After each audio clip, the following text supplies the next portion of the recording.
Are you struggling to show your MSP's potential value to a target customer?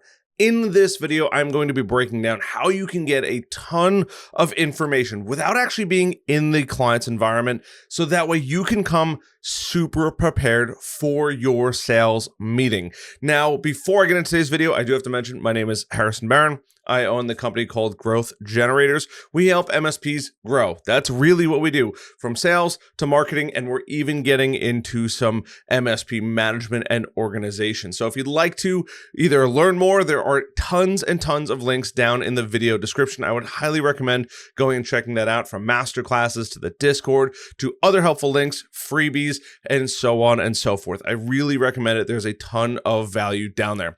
So let's talk about getting information, right? Because ultimately, you are the tech guy. You want to come prepared to the meeting. You don't want to come empty-handed. You want to come with a sheet that says, hey, everything that we know about, or at least give yourself a fighting chance and coming to the meeting prepared. That's going to be the key here, is coming to the meeting fully prepared for either the pitch, the meeting, the consultation, however you want to frame it. But you want to show up well equipped. You don't want to show up empty-handed. You don't want to show up just not knowing and hoping for the best in the environment, especially if this is a cold lead, somebody that you either cold called, cold emailed, reached out to, and they don't really know you and you don't really know them. You might not have gone deep enough in that process so far. So I'm going to take you through the process that you need to go through and actually figure out what to do. And the first thing that you have to do is start to come up with the key information that you want to know, because that's important. Now, that key information can be a ton of things. I'm actually going to share my screen here just so you can see exactly how you would go about doing that. But that key information is going to be everything from employees to maybe staff to maybe tools they use, basically anything that you can get. So let's jump into my computer here. And the first and foremost thing that I would do is look up the company, right? So it doesn't particularly matter what kind of company it is. Now, I'm just going to use Jimmy Hatzel. I don't know who Jimmy Hatzel is, but he's somehow added on my LinkedIn here. So we have Jimmy Hatzel, CEO and co-founder of Hats AI, Build Your AI Future.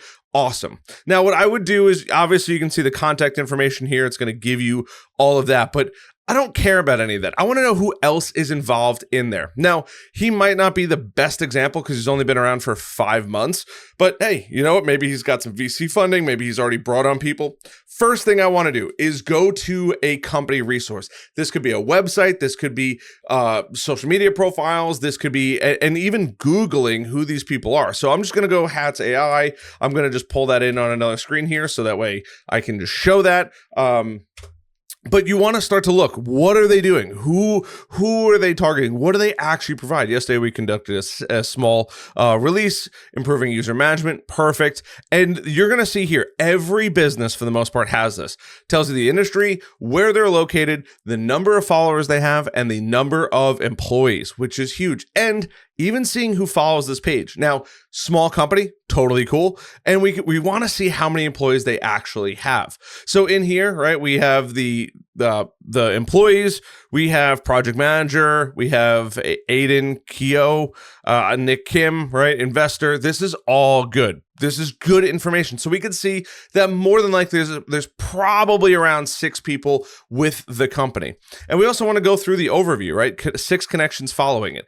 Who are these people? What do they do? How are they involved in this business? And just doing a little bit of homework. I would go through, see all of these people, figure it all out, right? Trend Micro MSP, Global BCDR, right? I'm sick, so sick of sales. It's contagious. Funny stuff, right? MSP marketing consultant. Perfect. These are all good places to actually start. But we also want to take it one step further. We want to see who's a part of that company. We also want to do a quick little Google search of the company. We can load up a bunch of information here. Hats AI Crunchbase company profile and funding. This is going to help us dramatically go through, figure out who these people are, what kind of product they're building, right? So build your AI future for MSPs. awesome. AI as a service. That's super cool. The irony of this is fantastic. I'll absolutely reach out to him and let him know he was in a video. But now I can start to see, okay, well, they have a LinkedIn. How do they do on Crunchbase? Okay, New York, 1 to 10. They got some seed money, private, hats.ai.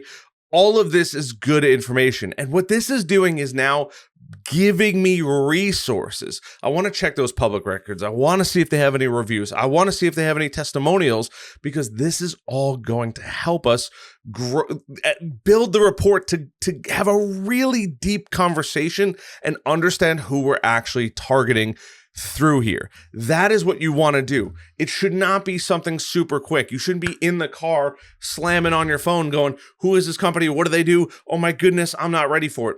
This is something you want to do beforehand. It doesn't have to be crazy, 5 or 10 minutes.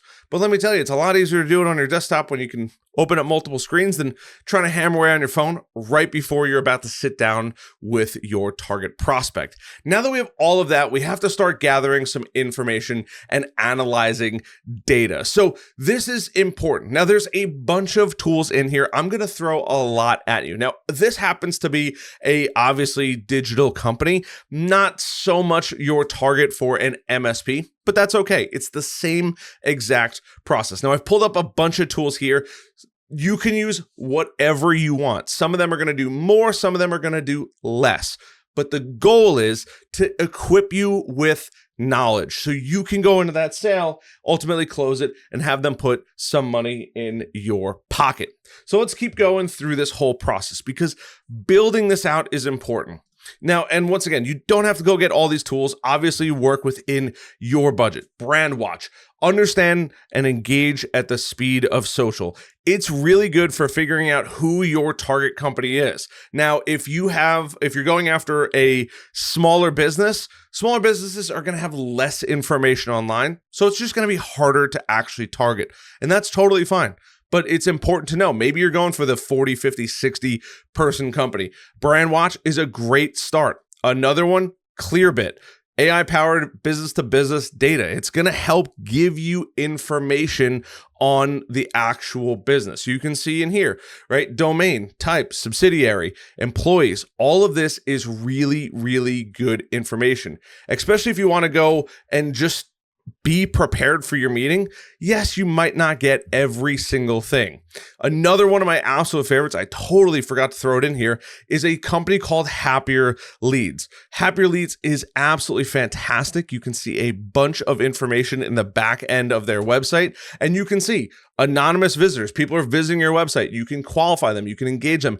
You can actually go in here and see all of the information that you might want to see to help you make an educated decision on who to target, how to target those people, and ultimately get the needle moving. That's one of the coolest parts about it. It's just another tool in the arsenal. If you want to go a little further, Scrappy, right? An open source framework to allow you to basically scan, see what they have on the internet. This is obviously a little bit more advanced than maybe some people want to get involved with, but it's just another option for you. Symantec is another one. Now, Symantec is going to be more of, hey, you've gotten into the system, you kind of want to run a little scan, you want to see what's going on in the system. This is going to be really good for when you're actually physically in their office. You don't want to go crazy, but you want to be able to run a little report. Hey, by the way, do you mind if we dive a little deeper while we're here? I use this software, be fully transparent because you're putting stuff on their system. I use this software. I just want to see, kind of get a little idea of what's going on. And that's the coolest part about it. So monitoring and alerting, you can go through all of this. They have a beautiful little simple interface. It's going to give you a ton of information on here. Another one, have I been pwned, right? You want to check if your information has been leaked online or in a data breach. You can check other businesses out there. Nice part is this is free. So you could go out, and obviously they're going to have a paid version of it too, but you could start and go out and do that. If you want to, I know everyone has mixed feelings on this company. Some people love it. I think it's so cool software. Some people not so positive, but you could get a free cyber risk prospecting report. Get your report now. It's going to ask you for the information. They will literally run a report and give you the report. It's going to give you the information that you might want to show to the client. Hey, this is what's going on. I pulled up a couple more here. Shodan.io, search engine for the internet of everything. You can search in here what you want to know, monitor network exposure just to see vulnerabilities. And the nice part, you got to be a little careful. And I don't think enough people mention this is if you're going to show them a report that says, hey, you done messed up, don't deliver it like Bruce Lee is kicking you in the chest. That's not going to resolve anything. You kind of want to give them the Oreo effect, right? And you want to give them, some good news, a little bit of bad news, and then some more good news, right? The Oreo cookie sandwich. That's the way to deliver it. You're not trying to beat somebody down. You don't even know who you're dealing with. If you're dealing with the CEO, they're probably trying their best. If you're dealing with the head of IT or the person in charge of technology, they either have a really good grasp or no grasp at all. Maybe in between, but don't kick him in the chest over it. It solves nothing.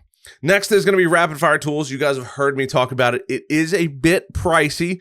Full transparency, but you could go on there. You can run a risk analysis. You can run a full network report, where data is, how data is being checked. It's just a really, really cool platform. They specialize with MSPs, which is really cool. I think I said MSTs. I apologize. Long day. They have been purchased by Kaseya. Just a little fair warning. But it's really cool. I've seen the reports. The reports look really, really good. And you could use some or all of these. Pen test tools. This is another one. If you want to get a little crazy, run a little pen test from the outside. Yeah, it's a little bit expensive, $85 a month, but that's not the worst thing in the world. If you're okay with that kind of money and that's part of your process, especially if you're investing your time to sell cybersecurity as a higher priority, this is huge. And they do have a little thing here for free scans, right? Your latest scan, it'll tell you. You can go through that process. And last but not least, Tableau, which is it's by Salesforce, but it's going to give you information. It's going to give you reports. It's going to visualize the data for you. Now you can take this data and take it to the nth degree if you want. You can compile all the data from all those systems, put it into a nice spreadsheet and deliver that to the client. Or you can just keep that in your back pocket. Do you need to visualize it? I gave you a ton of tools in here. You don't need to go crazy. You don't need to say, Harrison, I don't have all the money in the world. I can't afford all of these tools. I understand. I'm not saying you should buy all of them. I can tell you, I've made companies millions of dollars. I have never used all of these tools at the same time. 1, 2 here and there, of course. The more information I'd have, the better. Rapid fire tools being one of those tools. I would do the homework of the company. I would go on their website and see, okay, do they have a team? Did they mention their team? Who is a part of their team? Join waitlist, product, our partners. Okay, none of this information shows me who's a part of the company. I did a Google search. What's showing up? Nothing particularly crazy, right? It's about them launching, but there's nothing about the team. What I'm going to find in the team is going to come from LinkedIn. Who am I speaking to? Am I talking to the right person? Did I get a hold of the right team members, or should I bring other people into the conversation to help me get a better advantage? And everything else is just cherries on top.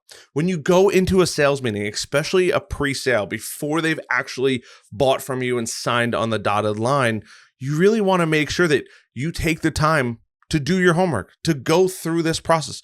Just like I take time to make these videos, and you're going to take time to hit the like button and the subscribe button, right? It's about the process. It's about you going through, doing the right thing. You don't have to go crazy. You don't have to give them, hey, your information's been leaked here, and we ran a pen test, and we did this, and we did. The customer isn't that worried. But if you can show them something comprehensive that backs up what you're doing and gives you a little bit more firepower when you start the conversation off, guess what? Most of the other competitors are not doing that. That's going to give you a huge leg up. Some customers, beware, and I'd be a bad person if I didn't tell you this. If you go too crazy, some customers are going to be like, why are you trying to hack my stuff? I don't even know if I want to work with you and you're spending all of this time. it makes you seem a little desperate. It could be weird. It could be even perceived as a big turnoff of like, this is too much. I'm not that involved in this. That's why I pay people like you guys. I don't want to hear this. This doesn't make me feel good. So be aware. Too much information is a bad thing. It's a fine line. It's I like to call it a nice little dance of going back and forth, understanding who you're targeting. Even look them up on Facebook if you want to get crazy, see what you can find in common, but really try to get a little bit of information on the company. How many employees, what their potential network looks like, what their potential office looks like. The more information you can find out, the better, but you don't have to deliver it. It's for you, not for them. Keep this in mind. And as you go through this process and you kind of build out this pre-sales report, it's just going to give you another opportunity, another void, another crack to explore and get deeply down into and show the client, right? You don't want to go crazy, but showing the client, hey, we found your information here, here, and here, and here. I don't know if you're working with anybody, but I would probably address these. They're kind of a big deal. It doesn't have to be with us. It could be with somebody else. I just don't want you guys to just think you guys are safe currently. That would be a big fear of mine. I don't want to scare you. It's not my goal.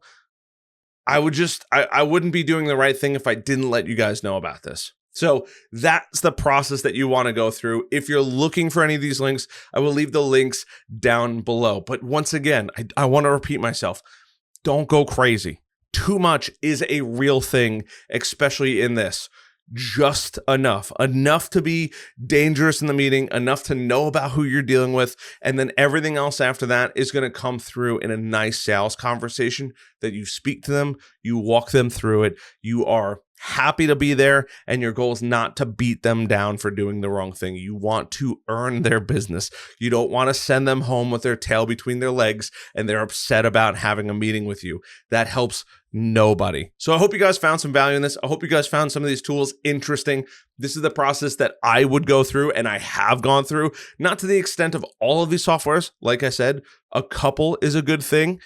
And then use the free resources, Google, website, LinkedIn, all of that will help you dramatically. So I hope you guys found some value in this video. If you did, like, subscribe, notification bell. I always appreciate them. Come hang out with us in the Discord, growth-generators.com. We're constantly working on the website. There will be more stuff in there. And we do have a podcast now. I'm pushing that. I shouldn't say I'm pushing that, but if you'd like to check out the podcast is usually a couple days delayed on YouTube. We upload it to YouTube, pull the links down, and then post it on the podcast. So you might not see it the moment it goes live, but we do have a podcast now, MSP Heroes. Other than that, love the heck out of you guys. I'll see you guys in the next video. Till then, bye.